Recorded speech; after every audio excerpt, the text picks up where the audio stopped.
Yeah, right. And then continue there, that's up. The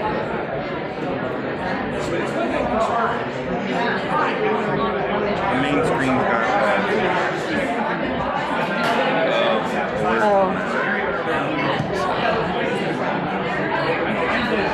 this meeting is being recorded. Oh, that's on that laptop. On the laptop.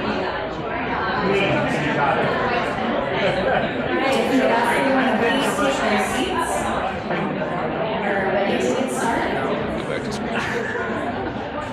That one,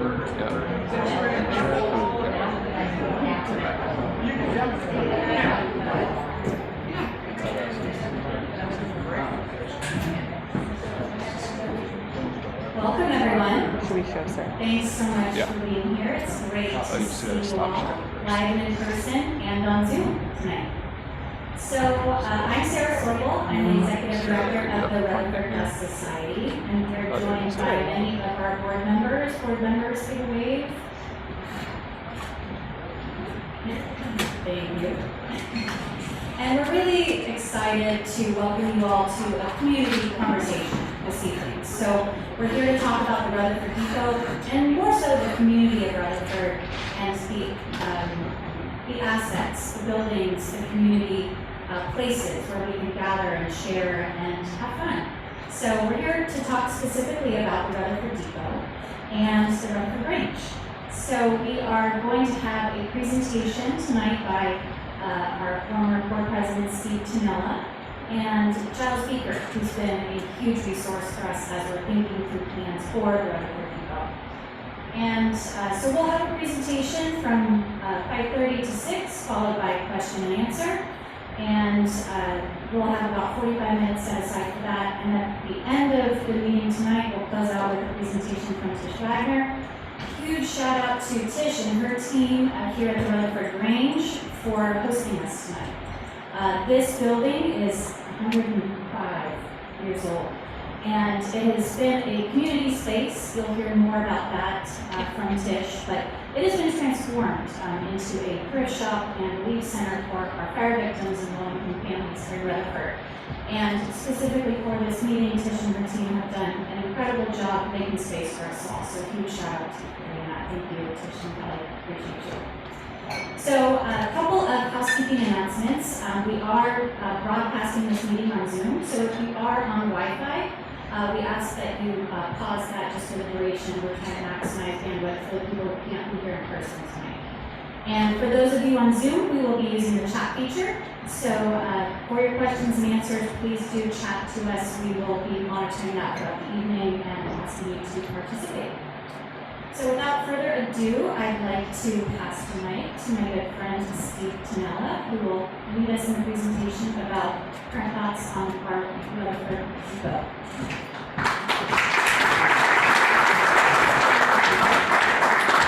Thank you very much. Steve Tonella, board president. Previously, historical midnight last year, I transitioned to board member. I'd like to thank everyone for being here. I think this is the first town hall ever for the Rutherford Dust Society, so thanks again for being here, and for those folks online as well. Our mission at the Rutherford Dust Society is to preserve, protect, and promote the appellation of Rutherford, to be great stewards of the land for future generations. So I think that's what unites us, that's what brings us all here today together. And so, as we unite here today, we're going to talk about mostly the restoration of one of the endangered Napa County landmarks, and certainly a Rutherford endangered landmark, which is the Rutherford Depot, which was constructed in the 1870s. Believe it or not, I'll start with a little bit going back into the history to bring us to present. So I'll try to do 100 years plus in 2 to 3 minutes or less. But basically, the depot was constructed in 1871, I believe, as a center for wheat, which was the main commodity here in Rutherford, and also nursery. And so it was really centered and constructed around these commodities, and it really built up through the years and flourished. Person needs to And turn on really, their speakers. Rutherford really grew around this depot, or Rutherford Station, as some people call it. It eventually, flourished around it in terms of the school here, which was built in 1888, which is right across the street. The place we're standing in today, Rutherford Grange, which was, what year? 1916, thank you. The post office, I'm not going to reference the year, but it's where the Elizabeth Spencer is today. So that was the old post office. General stores, butcheries, the Catholic Church on Levon Lane. So we're really at the heart of Rutherford, the heart of Napa Valley, and it really behooves us to look at the depot, which is kind of in disrepair. So if we can kind of move on here. So this is a fine portrait of Elizabeth Young. Her husband was the president of a flower company, and he met her on a business trip way back when in the late 1800s, and he didn't want her to experience any discomfort from Yountville to Rutherford, which was on a horse wagon. So back in the days, that might have been from here in San Francisco, I don't know. But so really, that's where the passenger situation occurred in terms of the train, and he didn't want to experience that discomfort, so there was basically passenger transport that spawned from that situation, and basically went from there. And if you move on to the 1930s, it was still a passenger transport, and from that point, it diminished with the advent of automobiles, and so the passenger transport diminished, and it became more of a commodities transport. So if we can move to the next slide. So I think Sarah took this picture, and it was a rainy day in Rutherford. So it really kind of shows the current state of the depot, and it's really been in disrepair. It's been deteriorating rapidly. I think the last functional business from the depot sheltered or shuttered in 2001. There was a plumbing supply and architectural design firm there, and since then it's been vacant and in a bit of disrepair. I think all of us, during COVID, I had it as my background in my Zoom calls, and people ask me, what's that in your background? And I said, well, you drive by it every day. And it's people from Rutherford, and really, it's so easy to drive by it and not pay any attention, but thanks to Giles, our next speaker, he brought it to our attention, and really, it's on us to restore this historic landmark of Napa Valley, and certainly of Rutherford. So if we can move to the next slide. Really why we're here today is to spawn action, to take a stand, to support our community, and to not let the depot go into disrepair to a state where it cannot be restored.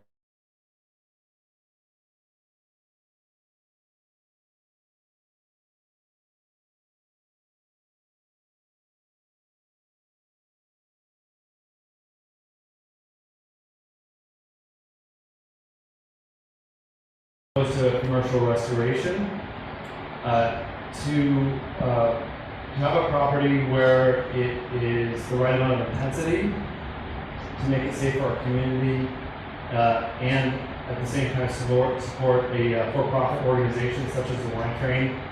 And the third piece is to have a historical space within the depot, to have a wine historical center and a historical center that showcases the Rutherford appellation.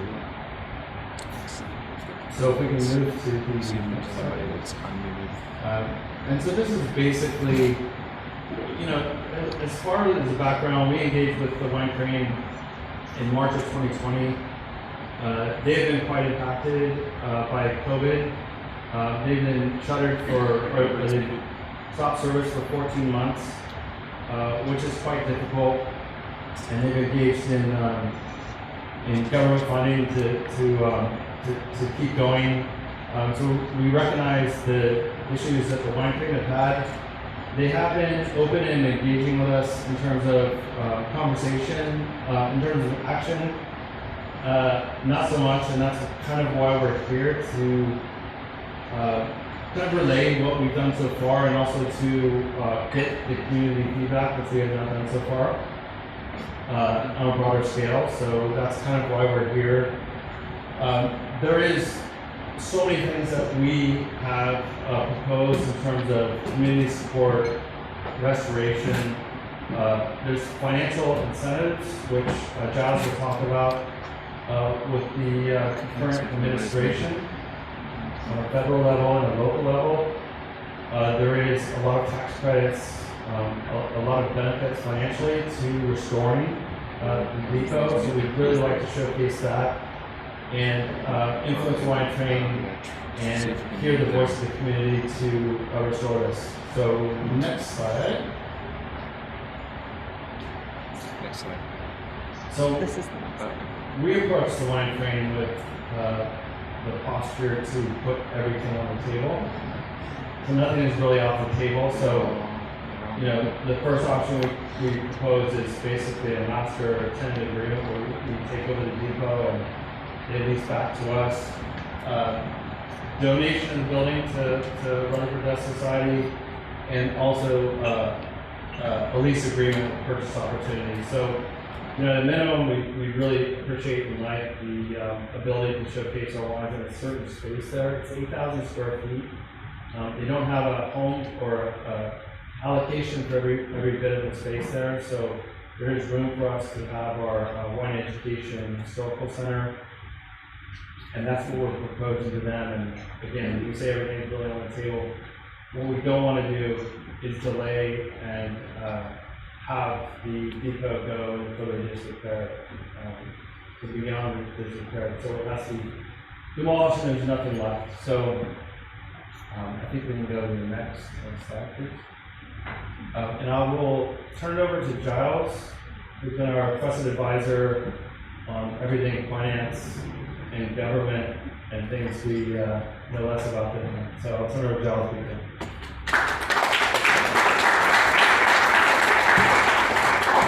Thank you, Steve. I think you oversold me.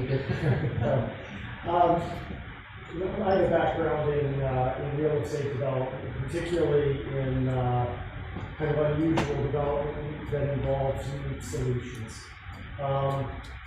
And a while ago, you know, driving by the depot frequently, you'd see it continue to degrade. And I got to thinking about, you know, what are some of the things that we could do and could leverage that could make this a win-win for what the community is looking for, but also create an outcome that would be supportable by the wine train. I wish they were here tonight. The folks from the wine train were invited to attend and participate, but unfortunately they declined. So hopefully they'll hear our voice after this meeting and will engage with us. One of the really kind of obvious things that's available for the train would be to expand some of its service level, to be able to provide some sort of multimodal transport option. The wine train tracks go 50 yards from the transit hub in Napa. The depot can provide a perfect on and off location for workers coming up valley and going back down to their cars, reducing traffic load. And how do you do this? What if we have a multimodal transit system? How can you get that funded? I did some work almost 10 years ago with Chuck McMinn on this similar kind of study. And there's a program through the federal government that was created during the Clinton administration called the Railroad Rehabilitation and Improvement Financing Program. I'm fortunate enough to know the woman who was Deputy Secretary of Transportation who put together the legislation that passed to create that. She consults in DC now on a number of projects and will be able to assist us with this one. But our RIF money will provide 100% financing for development and construction, hard and soft costs. So all of the engineering, planning, and studies, as well as all of the construction, 100% financing at the government's cost of funds for a 35-year term. So it's construction financing that is absolutely complete and very low cost. To qualify, we need to hit that multimodal piece. The multimodal piece by bringing workers upbound and bringing them back down, reducing traffic load, of integrating hopefully with the Vine Trail and maybe creating bicycle on and off opportunities. But to do that, we need the owners, the Vine Trail to work with us. The other piece that comes with this, and this is kind of an interesting double dip here. We restore the depot, or the wine train restores the depot, and we do it as a historic restoration. The project would be eligible for 20% historic preservation tax credits. So these tax credits are like real money. This isn't a tax deduction, it's a credit, it's an offset to taxes due. It's also something that's transactable, so you can earn tax credits and sell them on the open market, so it'd be a way to recapture cash immediately, even if you didn't have the tax offsets that could benefit you. So there's a case for historic restoration. Also, it feels like historic restoration with the prominence of that building, where it sits, and what its importance is to the community. Historic restoration seems to be the right outcome for it, rather than some rehabilitation that expands it and creates it into something that it's not. Look at the next slide. So how do you make it economic? You know, there's going to be fundraising that's going to be involved to get some of this work done. It's going to take a grassroots effort and a commitment from the community. It's also going to take a commitment from the wine train to jump on board this train. But one of the ways we can make this work in an ongoing way and make it serve the community of Rutherford is something called a Type 78 liquor license. Type 78 was the one-of-a-kind license that was created for copia. And what it does is allows a nonprofit that is a cultural and education center to accept donated alcoholic beverage product and transact it. In this case, the winery or supplier or distributor who's donating the product can get a tax deduction for the inventory value of that product. And the benefit of being able to transact donated product at tasting and room prices are matched. You have a zero cost basis in the cost of goods. The Type 78 also allows for that food service provider to be a contractor. So if RDS master lease the depot, it could engage the wine train as its food service provider, and the wine train could earn a reasonable profit in return off of the project there to that added extra boost of the Type 78 license. Type 78 also has some other benefits too. So we obviously want wine grape growers and vintners and distributors and suppliers to be members and to be board members. It eliminates any of the tie house conflicts related to two different license types. It allows it to serve the government to manage the role in the organization. The vision really for the depot, again, this cultural, education, historical center, would be as a place that could be a shared tasting room for the wines of the Rutherford ADA, and that the tourism business for that would really be delivered by the wine train. we'd be reducing vehicle impacts. With the trade component, we would have parking there, but the parking would be allocated to special reservations and primarily for trade cases. But the idea of part of the depot having a library, one library, a historical center where we can display artifacts and tell the story of Rutherford, and a tasting bar where everybody in the Rutherford's ADU's wines are available to be sampled, where wine club memberships could be gained, or some direct-to-consumer work through. It gives you another outlet. So this is our plan. It's the best we could come up with, and we're sticking with it until somebody comes up with a better plan. So that's why we're here tonight, because we're hoping to hear your thoughts on what we've come up with, and maybe generate some new and better ideas to supplement it. So thank you. I think we're going to turn it over maybe to Steve to wrap up here.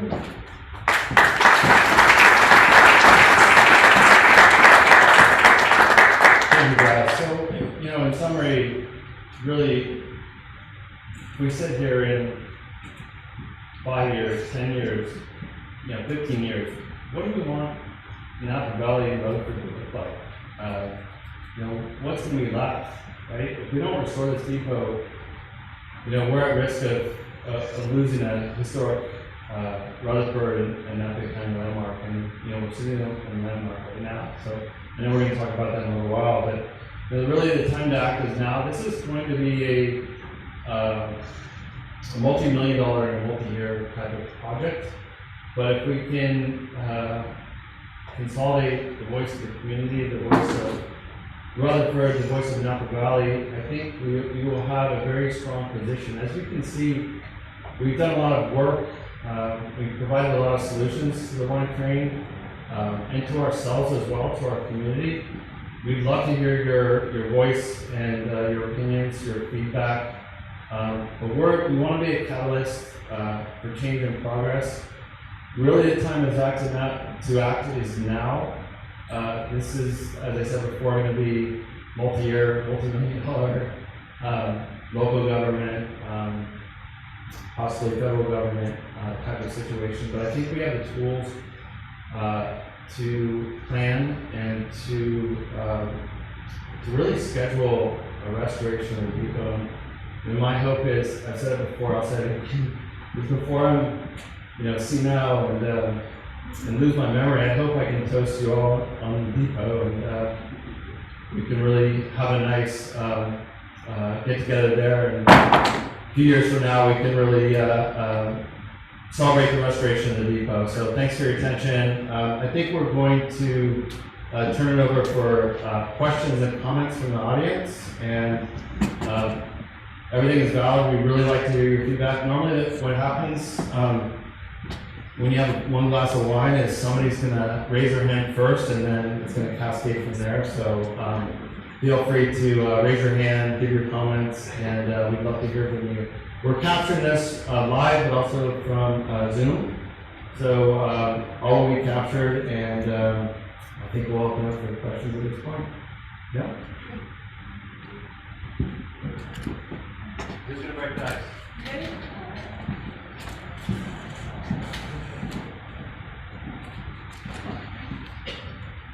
Hi, I'm a Cornell and Dave Graves, but very interested in this project. But what about the zoning issues related to this parcel? What is the zoning status? Does the fact that it's owned by a railroad change the jurisdiction of the county? How does that work?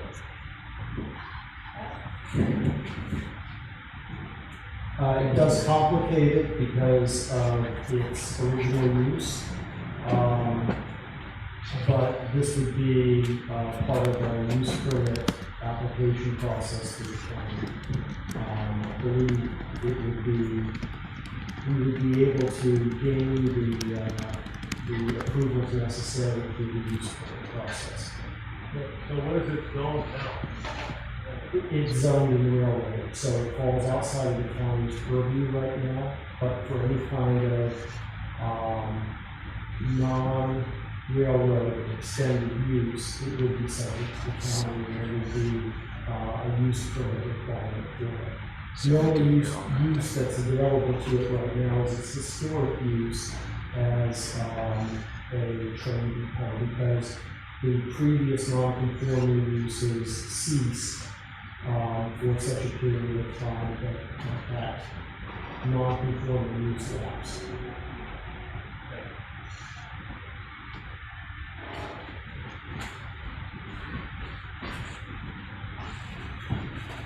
So just to continue on that, would it be a measure J though? No? Not for the agricultural zone?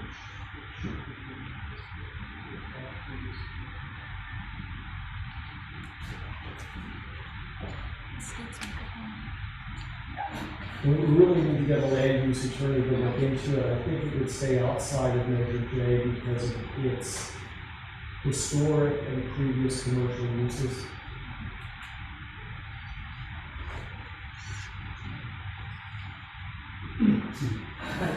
So my question is about the multimodal transit hub, and is my understanding is that currently the line train starts during the week at like 10:30 in the morning.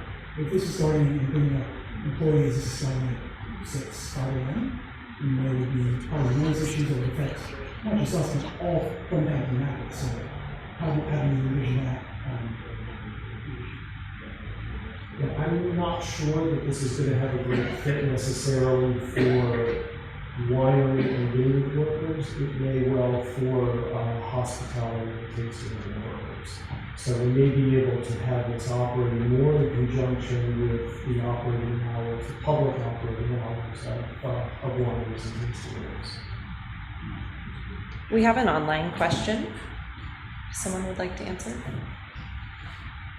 The question is about the RRIF loan. The wine train does not provide passenger service, which means that the US DOT may not classify the Rutherford Depot as a multimodal facility.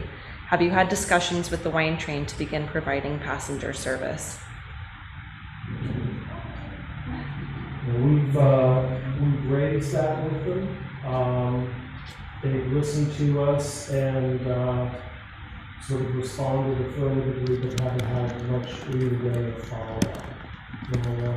The consultant I spoke about in Washington, D.C., Norman Crane, also reviewed this and assessed that the ability to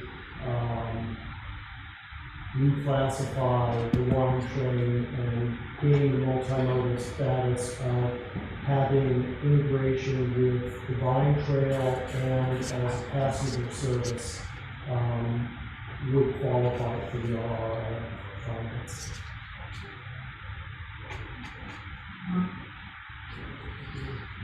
I'm just curious, what about, so we don't know for sure if they want to sell, correct?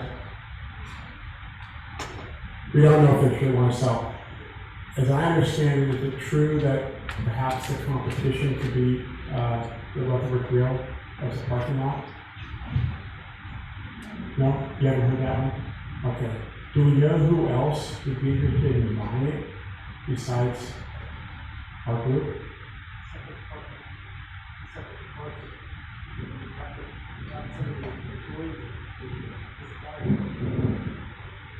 Gotcha. So it's pretty impossible to sell to someone. Very good. That explains. So we reviewed this, and to separate it from the wine train, you'd almost need a separate parcel, because you'd have to separate it from the train itself. And the easiest way would be to attach it to another parcel. So there's only a few ownerships around that could attach it. The firehouse is owned by the county, so the county could attach it if it came to it. But you know all the owners around.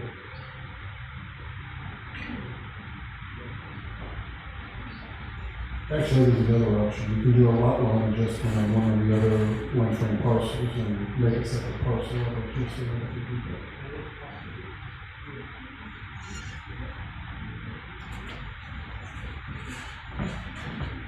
Hi, my name is Ben Traverso from Santa Elena.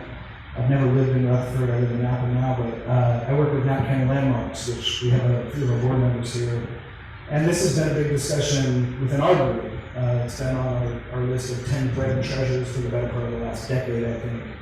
And it's something we've tried to raise awareness about, and we sort of highlight it as an opportunity for the wine train, and that's been our major interlocutor about who's going to take action on it.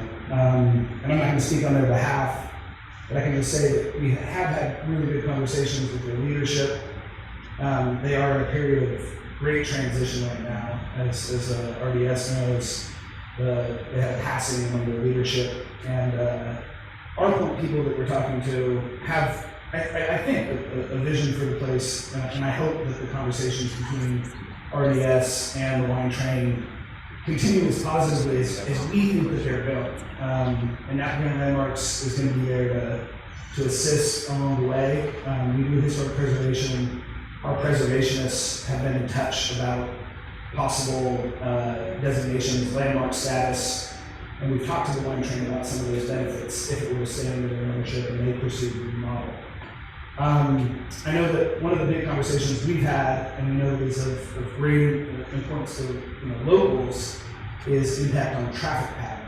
And my question was, from the perspective of the firehouse or people who transit through here, like I do every day, and hit that 3 o'clock, 4 o'clock rush, if there's a change in the traffic pattern, if there is to be this perhaps roundabout to sort of channel traffic in the right directions, what are people's thoughts about that? How does the community feel about a pretty significant change? Not a traffic light, same way that we've got all those, but a traffic light or a roundabout in Rutherford, what do people think? We have an online question. We'll let them respond. Okay, I did.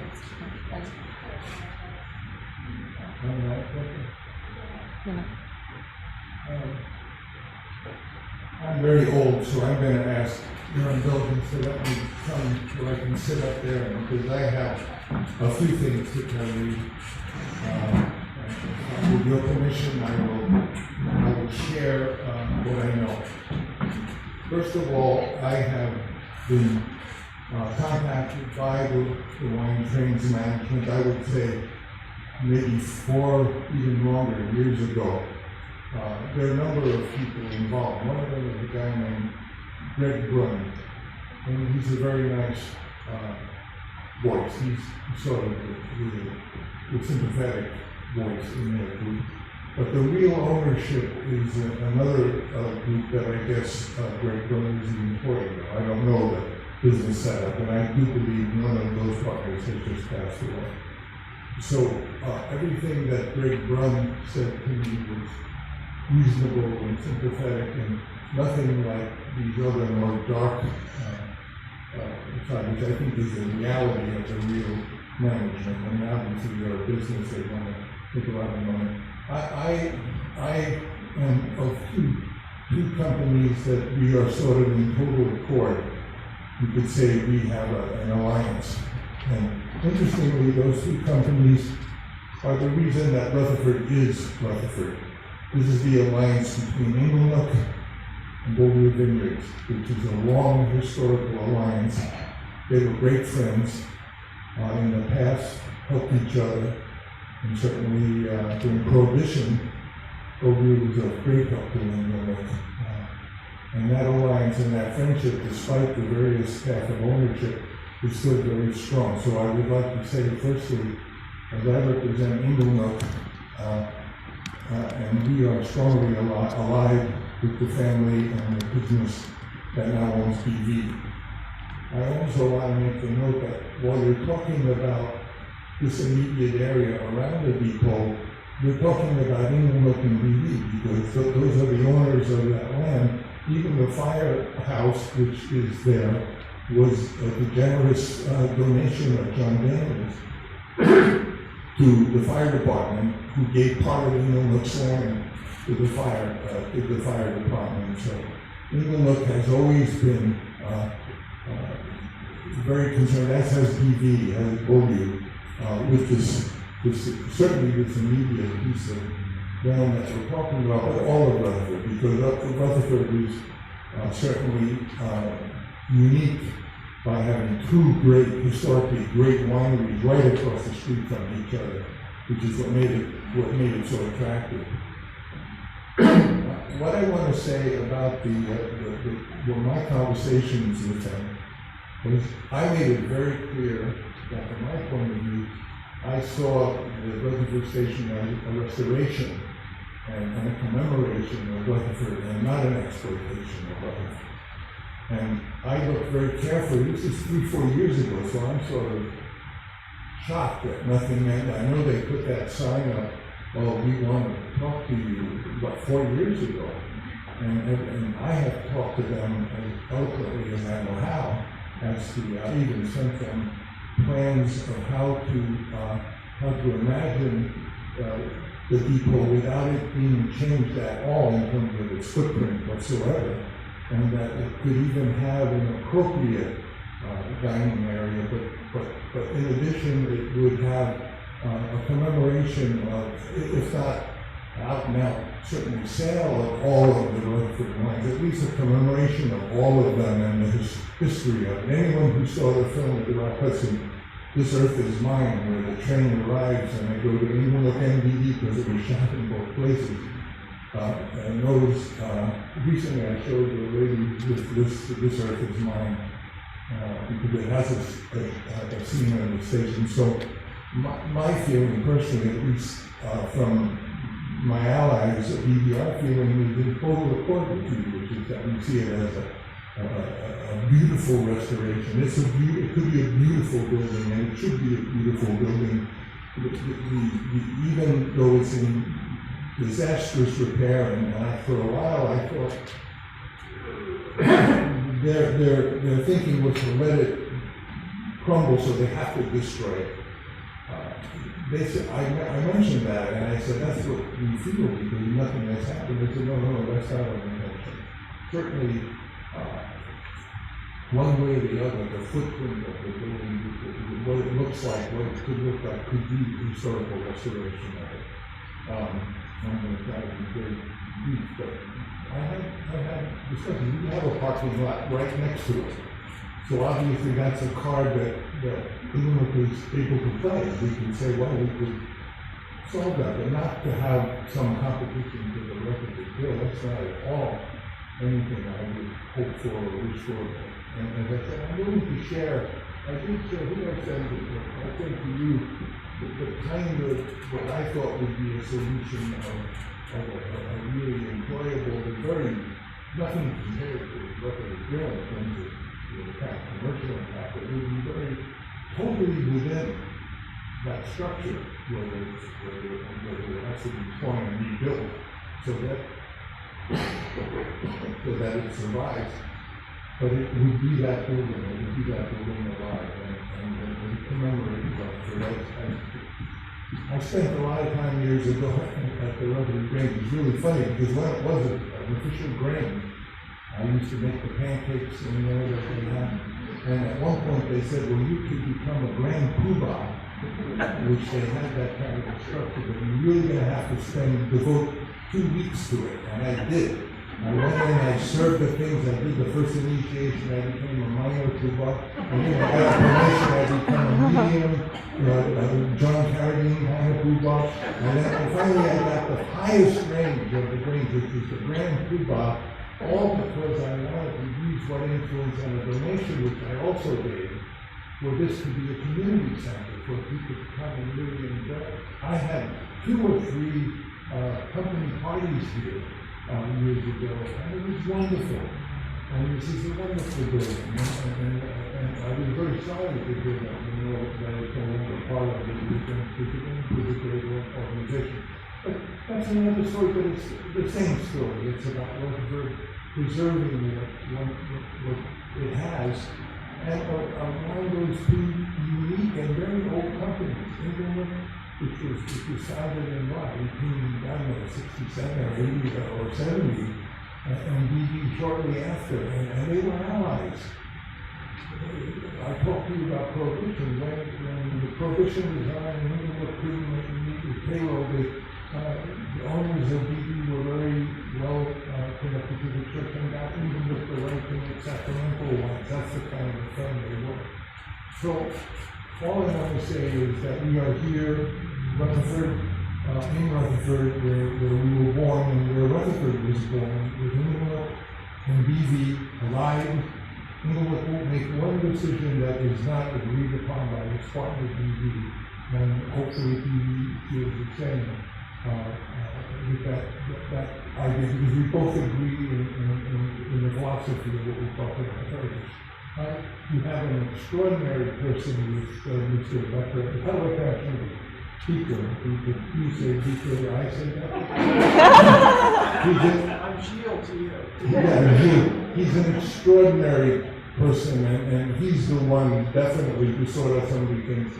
Of course, Highway 29 cannot be made into a six-lane highway. It's not going to be any more than it is.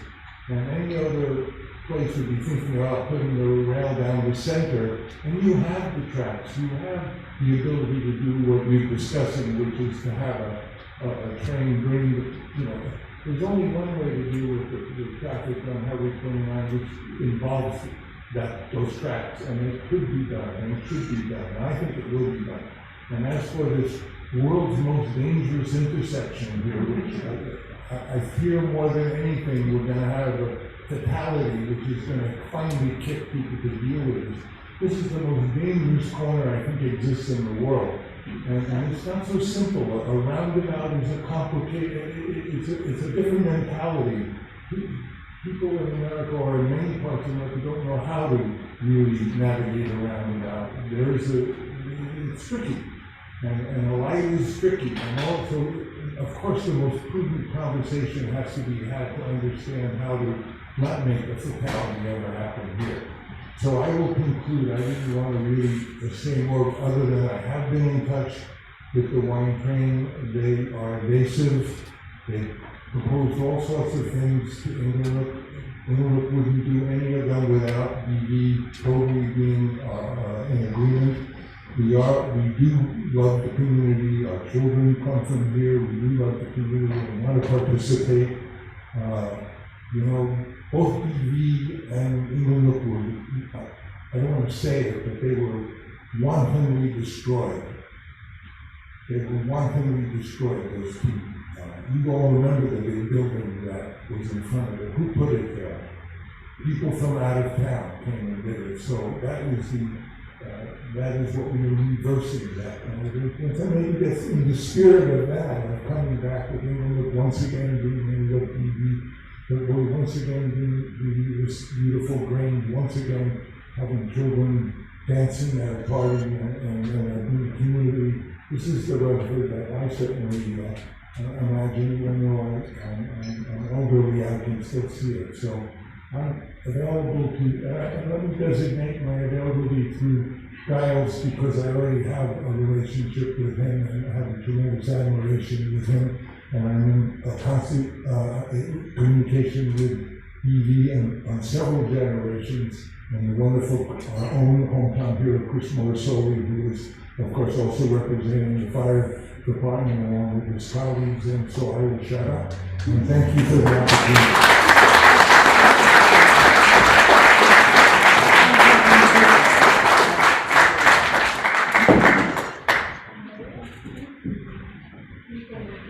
Yes, I am Chico, and I'm so excited about this because I really do think that when you can save a building and have an historic preservation, it gives you such a sense of place. So I'm excited that you're working on this, and I just wanted to put a plug out there for roundabouts. I think that they are great for advancing, having more movement for Up Valley. We can get a couple of them, and we really want to be careful what I think about is safety for people crossing over on 29, and you can do so much with the crossing lights that are really bright, and we want to make sure those are in for that beautiful vision we just heard of kids dancing like in these ranges, and being able to go back and forth and having kids be a part of things and people enjoying the beautiful lines and just kind of think about safety. And then I also was curious with Ben, if you could speak to the historical preservation ordinance and how that would apply with the past use and what could be done currently. Do you know that, or is that too complicated? We could talk about that another time.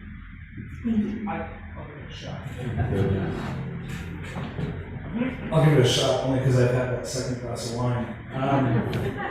The 20% tax credit, Jill, you described it perfectly. It is money in the bank. From the wine train's perspective, again, I won't speak for them, but there's sort of an over-under that they got to deal with regard to how closely they have to strike toward historic preservation in order to get that, without crossing over into adaptive reuse or changing the building too much, especially the exterior, that they would then be hemmed in by that designation as a landmark. But and Bill is our real expert on this. We have another board member that has sort of put together an initial proposal for the landmark status and has offered their assistance to the wine train. Our chief goal is, of course, its preservation. And if we can gather as many community partners and civic partners and the business itself to do that, that's the biggest win for the community. We're very, very happy that Rutherford Dust Society is taking the lead on it, because that's community driven, and I think will deliver the greatest benefit. Bill knows more about this tax credit bill.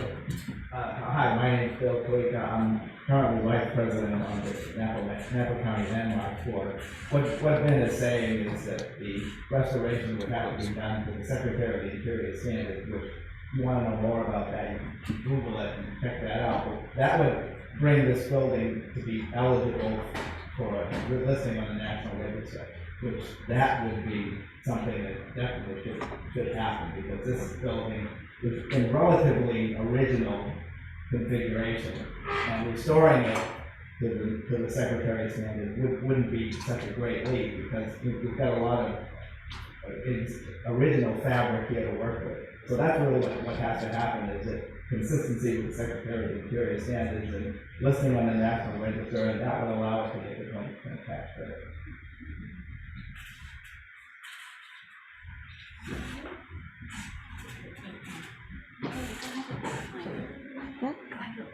So I just have a question. He said no. What you're speaking about, if the depot were a national landmark, does that trump the train's vote on what happens to the interior, like what we decide to put inside? No, it has nothing to do with the interior. It's exterior. Only the exterior. Yeah. Okay.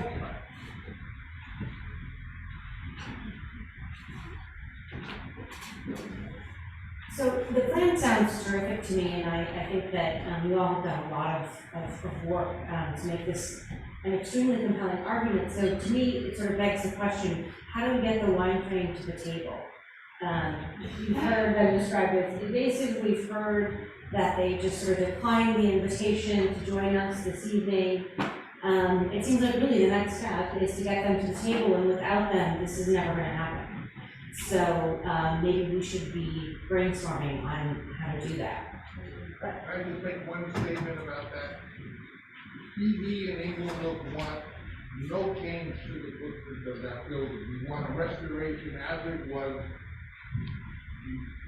safe and beautiful, but not to be extended, not to change the front, not to put a big sign on it. And since it's basically on land that was contingent on us, I think that we are agreement, and we want nothing but a restoration. No other type of development other than that. We would not agree to anything beyond it looking like it did in 1957. Right, so they were hearing, that is very consistent with what we are proposing with our 3 pillars. And, that's what we're sticking to. I think to your question, it's a matter of consolidating the community support. So, the wine train is going to need community support to get through the restoration. And, if we have such a strong plan and a strong plan from the community, I think it would behoove them and us to align to that restoration versus a commercial renovation. So I think the power of the community. Rutherford Dust Society is about 100 plus members, 30 plus wineries, business community members. So really the voice of Rutherford. I don't see how this could really pass without that support. It's going to come to public comment, and I'm not so versed in local government, so forgive me, but I think our support or not will hold vast sway in the restoration of this of Rutherford Depot. I'm Regina Weinstein. I'm a former president of RDS and also a board member, and I'm one of the family members at Honig Winery right down the road here in Rutherford.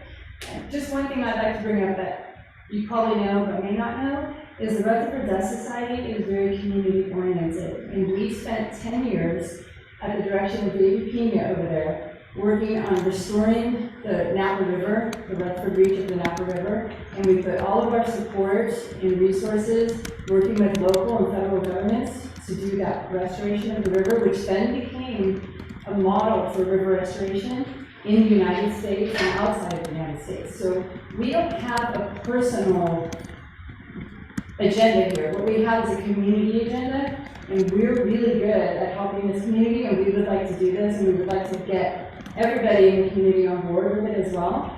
We are having difficulty getting that wine train to sit down and talk to us. We're not sure how to do that, but we do know, like Steve said, there will be an opportunity for all of you to respond publicly to anything that's filed by the wine train with regard to the depot. So we're going to keep everybody informed. That's why we have you here now, and we want to make sure that the conversation continues. May I add just one thing? Is I did speak to the new CEO and Greg Brune, I believe it was last week. I'm forgetting the dates here, but I think it was last week. And they are looking to Greenlight funding for the permit process, and they're stating that it'll be 3 to 6 months. So we have 3 to 6 months to, let's call it 3 months, to make sure that we're aligned when that permit is submitted, to make sure we go through with a plan that is supported by the community. And if it's not, then they'll know about it and we'll know about it. So we're actively engaging with them. Francis' comments, we've seen talk but not action. They have been down for 14 plus months due to COVID. So they are in a particular financial state that is probably not as healthy as if COVID never existed. So the point is, we're going to be actively engaging with them, actively communicating, and we want to put everything on the table. We don't want to hide anything. We definitely want to put our opinion forward and our plans forward, and hopefully we will be aligned as we go down this process. There's been some rumblings that perhaps the wine train is in the position to want to fund the loan. Do you know if that might be an option for the building that ballot? I'm speculating here that perhaps vendors or break growers or combination, all of us together, or the county, or someone might be a new owner of the wine train. So, is it okay if I don't stand up? All right. So, speaking roughly with the wine train, I think it's good to have engagement even if you don't agree. It's just good to have that type of engagement because at least you have all the cards on the table. Directly with the wine train, they're not for sale, if I can say that. The majority of the ownership is not for sale. Of course, they've been impacted financially. We did have one of the options there, again, putting all the cards on the table that, either a donation or some sort of a lease option to the Rutherford Dust Society as a nonprofit. We want to put that on the table so that they know that they have the option, but as far as actively for sale or new ownership, there's been no direct communication regarding that.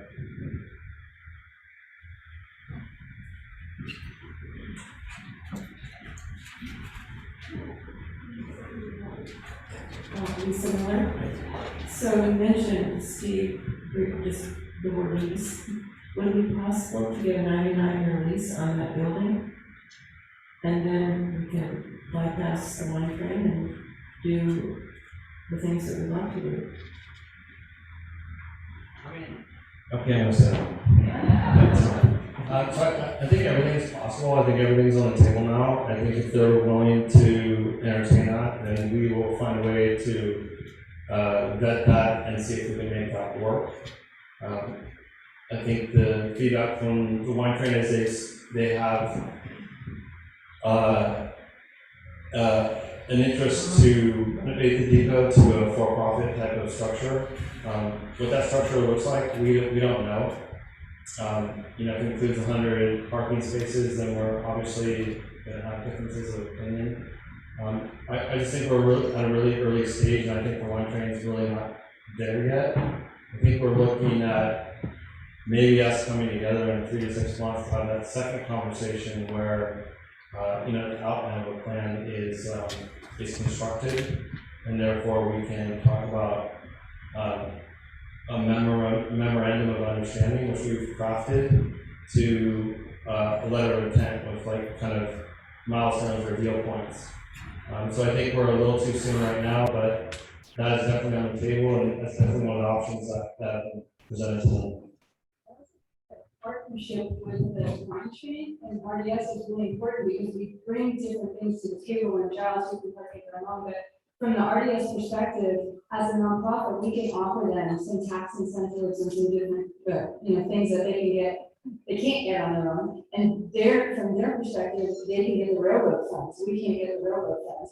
So if we want this to be a successful endeavor, I think it's really critical that we can come together and come up with a plan where we can work with the wine train for the benefit of the community.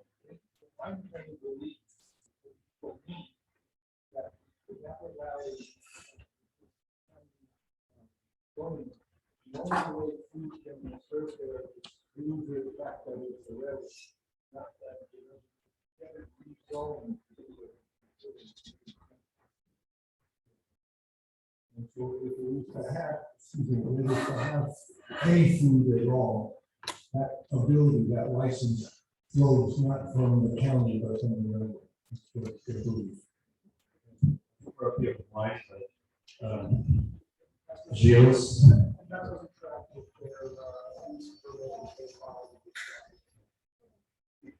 We get it, Gilles. Not sure if anyone. Really just cycling back, the thing that's on much of this was the use permit application with the wine train put in, I guess, almost 2 years ago. That was sort of a compendium of all of the things that they wanted. It included expanded operating hours, it looked for additional stops on the train, it looked to excuse and permit some of the stops that they had been using that hadn't been approved, and it also wrapped up the depot and its use permit application, which was portrayed as a adaptive reuse and rehabilitation of part of the structure with a big addition, including a kitchen, and it would operate as a cafe. I believe that plan had roughly 60 or 70 parking spaces. It involved the wine train paying for and relocating the firehouse, and or sharing an entry and exit driveway with the firehouse entry and exit. It was an interesting use permit application in that it was trying to cover everything in one swoop. We objected to that.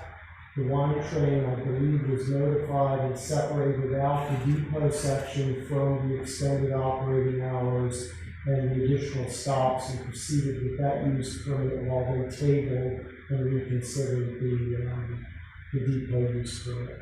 And I believe that's where they're at now. I believe there's also been some work done by the wine train and the consultant team on mapping and planning parking, some of which extends on the wine train right of way to create about 120 parking spaces there. So that is, at least on paper, what some of the plan is. We don't know what the use permit, what shape it's going to take, if some of that is just blue sky, that they're putting everything down that they could think of and they're going to choose from it. But kind of the cut to the key piece here. nothing like that is going to happen if there's enough public sentiment against it and enough public sentiment to buttress kind of political will. And that's going to be the key, is hopefully rallying the community behind the plan and being forceful enough that we get the politicians and the appointed officials who are going to be determining the fate of this to side with the community.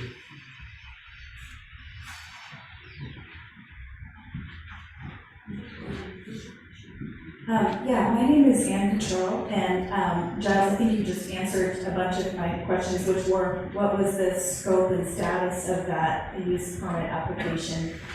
So I guess one further question I would have is, was the footprint of the building envisioned to be expanded? It was, okay.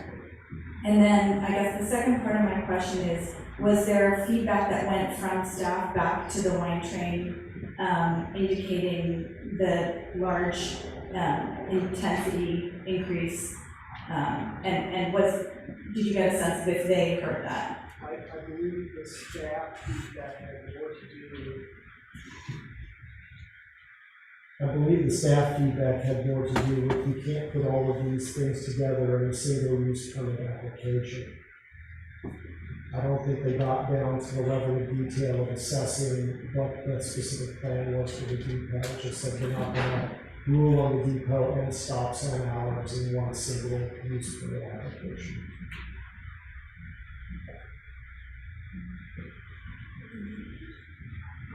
Hi, my name's Rutherford Lopez. I live in Century, but my family's property here in Rutherford.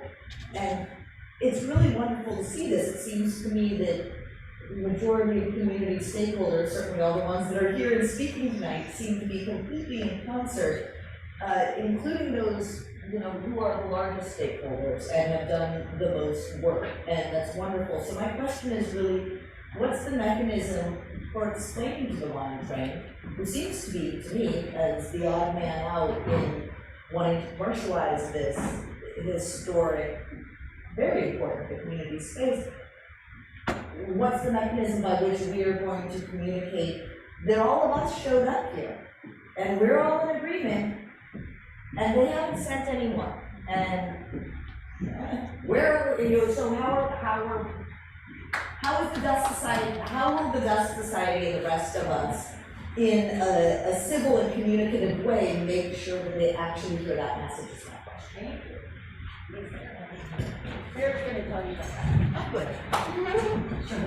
Thanks for the question, Coco.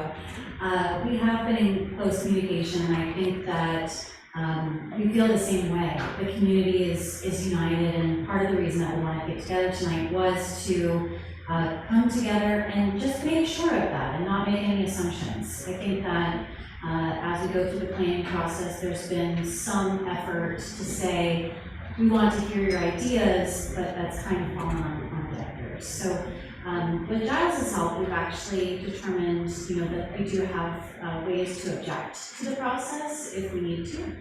As permits are filed and as plans are put forward, we can express our dissent in a public way.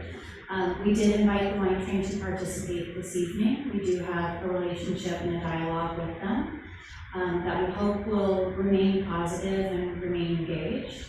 But we do intend to move forward, and we know that with the power of this group, we can come together and create an action plan. So we ask for your support to help us do that. And as our plans become more concrete and our vision, as we confirm these assumptions that we have in our plan and make sure that everyone's heads are nodding here in this room and in this community, that we're relaying that back to our partners, hopefully our partners at the Rutherford. Like website? We also, thank you, Rena. We also have a page on our website, which is rutherforddust.org/Rutherford Depot. This will be the place where we will publish updates for status in future meetings, and as well as our plans, and that will include an action plan that we will eventually ask for signing a petition to put our stamp of approval on a plan or to express a dissent in a formal way. So that will be our way to formalize the conversations that we're having through this good website.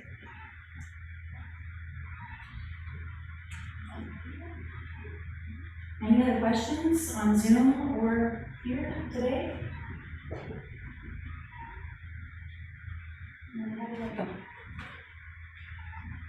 We have one. Hold on. Okay. Hold on. Dean Walters says, from what I have heard tonight, speaking for the Early California Wine Trade Museum, we would be able to assist in any way we can. Thanks for your support. Yeah. It's wonderful. Well, terrific. I'd like to thank Regina, our past board president and active RDS board member, for handling the mic and keeping the conversation going and keeping your steps in and with all the questions in the room. So thanks for helping us keep the conversation going tonight. Now that we're through the question and answer portion, I would like to invite my partner and my friend Tish Wagner to the stage to tell us a little bit more about an update for this building. Well, first of all, thank you all, and you all, wherever you are on Zoom. And first I have to address Francis. Francis, I'm the president, you can be the grand you are. She has some slides that's after the question slide, so it'll be in that same PDF. Well, incremental in keeping this alive. I saw Andy for a second. Andy Beckstock, where are you? And David Pena, board members, and then my right hand is over here, Kelly Sullivan and Lynn Freeman, and I don't know if my daughter left, Maddie, Matthew Wagner. And then I have to just give one shout out to my husband because he's been really patient for the last a long time. And he's also now a Rutherford firefighter. He came to the San Leandro and came down here. We wheeled him down to the down valley a little bit. Anyway, okay, I'm going to start with the next slides. I actually make the slides. There's a name here. It's Rutherford Community Hall and Rutherford Grange Hall. I'm calling them water or whatever. Okay, so next slide, please. We'll get there. But on the next slide, here, I just want to do a quick, I'm just going to talk about a little bit about history, not much, a little bit about a lawsuit that we were in for, I don't know, close to 10 years, maybe? Okay. And then we're going to talk about what we've been doing here since COVID and the fires. And also some designations that we've gotten, which is very exciting. And then a little bit about what we want to do next. Because, and I wish Andy was still here because I want to, because it was still we, all of us, as far as my argument, are Rutherford, right? It's not me, it's not Steve, it's not, any one person, it's all of us. So we are Rutherford, all right? And then kind of, like, we won't talk about this because it's the ugly part, like how do we fund this? But anyway, that's this really quick. I only have 15 minutes because I said I don't want 15 minutes, so we'll get it going. So 1916, you already heard that about 3 times. But why did they build this? Is the question. They built it. People on this area, and remember that it was like going to San Francisco and Vermont, as Steve said. Why did they build this community center? Because they needed a meeting place, right? And they needed it to be a walking distance right over to whatever they maybe. But they needed a meeting center. And what did they do? They're all agriculture pretty much. And so they said, well, just like, the American Legion Hall or Native Sons or any other hall that you can think of, they affiliated with the Grange. So there's 2 important pieces here that we'll lead into the next part. The people of Rutherford and the surrounding areas of the San Leandro, whatever, built this building. They own it. but they're affiliated with the Grange, and they reduce the Grange because the Grange gives them a identity, a national identity. Closer? Okay. Sorry. Okay. And so what do they use it for? Meetings, entertainment, social activities, imparting the important agricultural information, and so on and so forth. We still do it today, same thing. I came to a meeting here with, we had the grapevine and all, the whole thing. Sharpshooter, whatever. So, and I've been to quinceañeras, and I've been to weddings, and I've been to whatever here, right? This is the hall where we meet as a group. We also are partnered with Rutherford Dust Society. Thank you very much, all of you. The fire department, the 4-H, and the little co-op school. That's Rutherford. That's like the community part of Rutherford. And so we're really grateful every year for the financial backing that Rutherford Dust Society does give to all of us, all of those that I just mentioned, including me. Next slide. So what happened? Roughly 10 years ago, we kind of were at odds with the National Grange tried to take over the California granges that are on valuable land, if you will, and we're one of them. And there's a real risk that this building is going to be sold. Okay. Historical Society, this is not, so there was a designation made on this building. I don't think it's the full Monty, right? But there's a designation that it's historical. So that kind of kept them at bay a little bit, but there's a movement to sell this building. And the money's to go into the National Grants coffers. And it's a long story, and I won't bore you with it. If you want to hear it, I'll tell you. Or Davey Painter, that they're sitting back there, he can tell you too. We went through a lot of, it was a lot of work, but we finally did a little mediation, and basically what we come up with is this. We're autonomous now. We are not under the Grange's control, but we still offer that we send them membership, and we be a member of the Grange. We have to have membership in the Grange to continue on here because they partially own it or we own it. It's very confusing. But the bottom line is membership in the hall, membership in the Grange is your choice if you want to do both, or you can just be a hall member. But if you're a Grange member, you're a Grange member. And your membership dues goes to them, and they're happy, and we can have it into perpetuity. But we have autonomy. What does that mean? That means when we start to raise dollars, we get to decide how they're spent. When we start to get outside funding, we know how it's going to go. Davey and I set up a separate 501c3 so we can do that. It's separate of the Grange, okay? So that's really important because I know that at one point we didn't want to even accept any donations because we didn't want it to go into the Granges with the National Grant. Okay, but we've gotten there, everybody, we're there. Yay! Yes!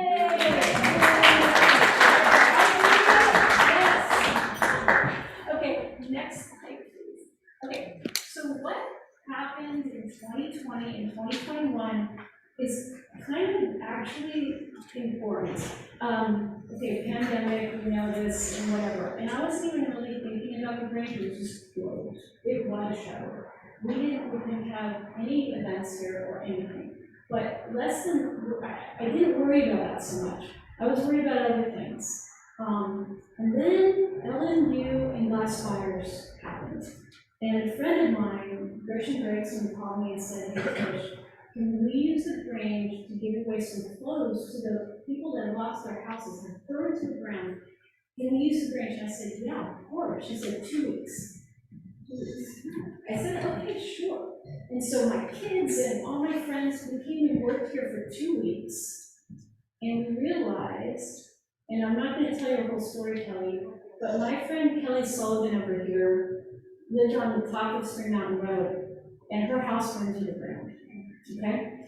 And when I said, Kelly, come in, and I've chosen some things for you and put them aside. And when she walked in, she was like sorry.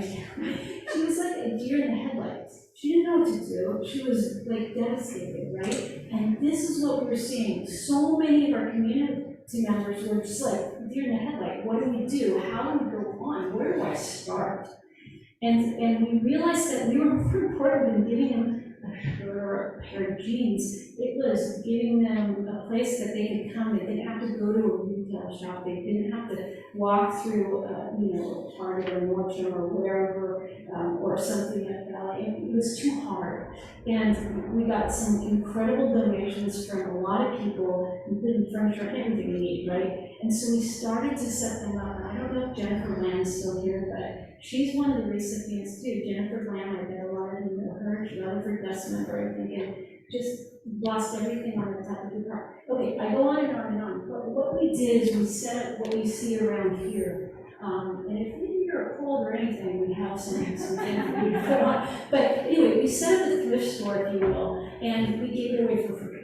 Right? We got it donated for free, we gave it away for free. And then as we went, as time went by, Davey sort of said to me, hey, we gotta keep the lights on, we need, what are we doing here? And I said, okay, well, Kelly decided, let's start charging for people that aren't fire victims a little money. So we did that, and we actually raised a little bit of money, to pay for a few things. But we have an anonymous donor that's given us a big amount of money to get through our legal. We had to pay our attorneys for this mediation. We had to get through and keep everything going beyond just the lights and the water. There's a lot going on. So we're in a position where we really do need to pay them back. So that's one thing that's going on. And so I just want to say that we've partnered with important entities. We've partnered with and become part of the, I don't know if how many of you know what COAD is, but it's Community Organizations Active in Disaster. If you don't know it, you should. A lot, or most of the nonprofits in Napa County belong to Napa COAD. And they are sort of like what would you say, Anna? Sort of they're the leadership, they're the executives that sort of manage the nonprofits. When there is a disaster, they sort of say, okay, Rutherford Grange, you're going to give out clothes, you're going to do this, Family Center's doing that, and Red Cross is doing this, and so on and so forth. And it's really important. I didn't know what COAD was until the pandemic. And so basically COAD's been activated for the last year and a half as when the pandemic came, and all the PSPS, the power outages and everything. There's a plan for that. They work in conjunction with the county. They work in conjunction with cities and counties and so on. Anyway, that's important because we're designated in health. We're part of COAD. That's important. Number one. Number two, we have some really important partners in Adventist Health, World Vision, and that I could go on about that, but there's we get incredible donations from Adventist Health, World Vision, that partners with Costco, and they bring us things like, you can't believe, big items, couches or washer and dryer, or, even small items too, but think of what you can see in Costco. Anything that you think of in Costco can be available. And I'll plug to my daughter who is running that program with them down at the big warehouse in Trim Carroll, by the way. They gave us a spot in their warehouse to put all of these things. So we're really grateful to them too. And then, I know I'm going over 15 minutes, but this is kind of interesting. And then we've been designated as a shed. Okay, what is a shed? A shed is a supply hub for emergencies and disasters, a shed. Why is that important? Because you don't have to go all the way to Napa or wherever to get your supplies, to the fairgrounds. We're going to have immediate, we're getting the Catholic Charities is giving us all the important tools and different items that we're going to need during a disaster. And we do this in conjunction with our firefighters and fire departments, so they know what we have, and we will be able to help the community right here So you don't have to drive a lot of miles. It might be a fire, it might be an earthquake, it might be a flood, maybe. Anyway, so that's that. But we also partnered with Catholic Charities. They were here, Red Cross was here. So this is a place for emergencies. Okay, next slide, I'll put it on. And so what's next? What's next?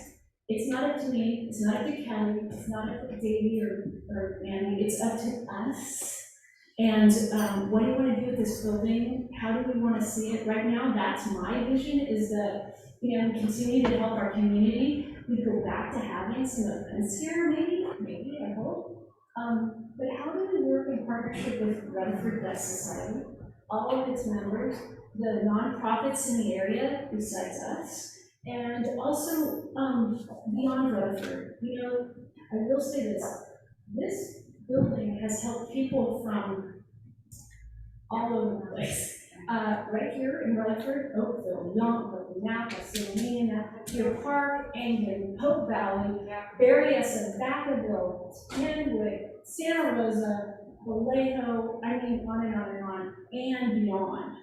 Okay, it's a place where people can come to get affordable, right now, affordable items, where they've come for emergency items. We had masks, we had hand sanitizer and all that at the beginning of, you know, right after the fires. So all I'm asking is, and this is not the question, I don't have an answer. But one other thing I will say is that this property over here, if the owner is willing to sell it to us, if we have the right amount of money, right? And this could become like maybe a parking area. And then perhaps in the back, we could think about putting in something more attractive, like an outdoor garden seating, you know, venue. And if you think about Rutherford and how this building could work, think big vision, think parking and something with the depot and something with all of it, you know, everyone. With you, with you, we are Rutherford. So I'm not the answer. I'm just delivering what I know, just about this much. But it's all of you. Think big. Anyway.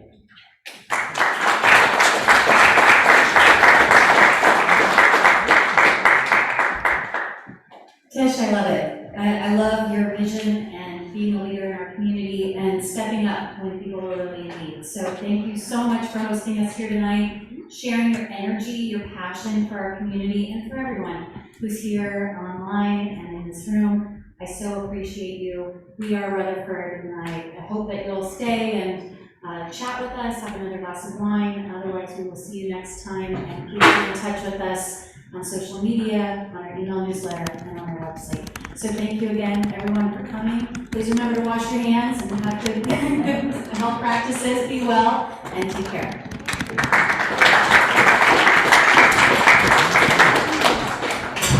And